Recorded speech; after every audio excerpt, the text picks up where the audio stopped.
This is Inside Indiana Business Radio for Wednesday, January 15th, 2025. I'm Marek Mazurek.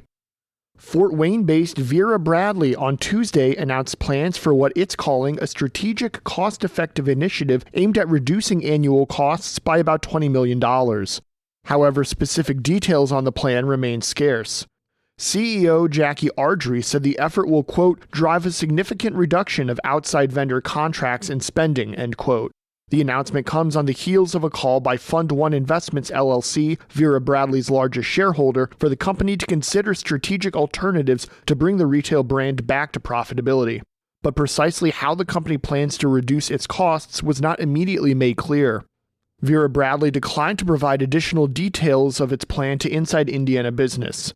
Over the last few years, Vera Bradley has been focused on a Project Restoration, which is designed to return the luggage, handbag, and fashion accessory designer back to profitability.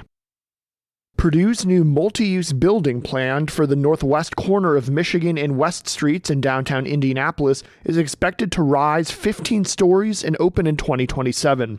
Conceptual renderings outline the school's proposed Academic Success Building, a 250,000 square foot structure that will offer classroom and laboratory space, first floor retail, community areas, student dining options with up to 400 seats, and residential space for up to 500 students.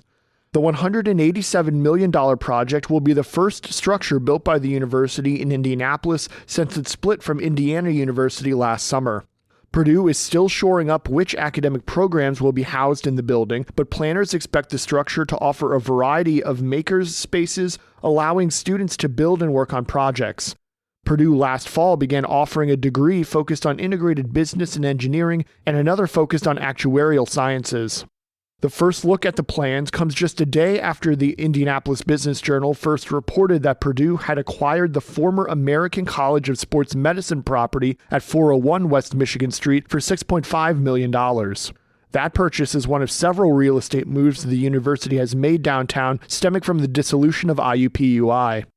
From the number one source for Indiana business news, this is Inside Indiana Business Radio. To succeed, you need to stay informed. You need to be engaged. And let's face it, you need to set yourself apart from the rest by connecting with a company that brings you the best. Because in today's environment, business is an ever-moving target, and we'll help you chase it. IBJ Media. The best of business is in us. Get started at ibjmedia.com/youngprofessional.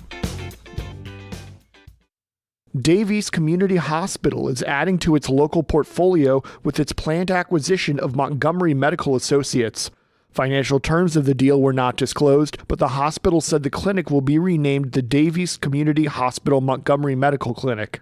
The clinic is led by Dr. Merrill Holsopple, who will remain at the clinic, along with nurse practitioner Lori Daniel and all staff. The hospital did not specify how many people work at the clinic. A request for more information from Inside Indiana Business was not returned. Infill housing in South Bend is taking off. That's thanks to people like Jordan Richardson, who co-founded Intercity Development. Richardson said he wanted to take ownership for the advancement of his African American community and decided it was time to start new builds after a couple years of renovating existing housing stock. Richardson connected with CDFI-friendly South Bend, which helps match local borrowers with appropriate lenders on several renovation projects. Matching people with projects is important, but builds are often over $300,000, so South Bend is looking to the nonprofit community development group Sinair. Sinair gives short-term capital to actually build the house, after which Intercity Development would use the house as collateral to secure a long-term loan, usually a mortgage from a traditional bank, to refinance the development. For more on this story, head to InsideIndianaBusiness.com.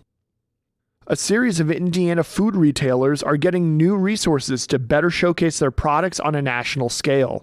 Agricultural marketing firm Indiana Grown announced this week that it's giving 7 companies a $25,000 grant that can cover booth fees, travel expenses, and other costs associated with trade shows. Indiana Grown says trade shows, where producers are able to talk to potential clients face-to-face, are an important avenue for sales. Indiana Grown is administered by the Indiana State Department of Agriculture. The organization says it has over 1,500 members, but the 7 grant recipients were awarded to businesses with commercially ready products who want to expand. Marketing executive Trevor Yeager is this week's guest on the Business and Beyond podcast with Gary Dick, presented by PNC, a weekly conversation with high-profile Hoosiers in business, sports, entertainment, and beyond. Available now from your favorite podcast provider. I'm Mark Mazurek for Inside Indiana Business Radio on Demand.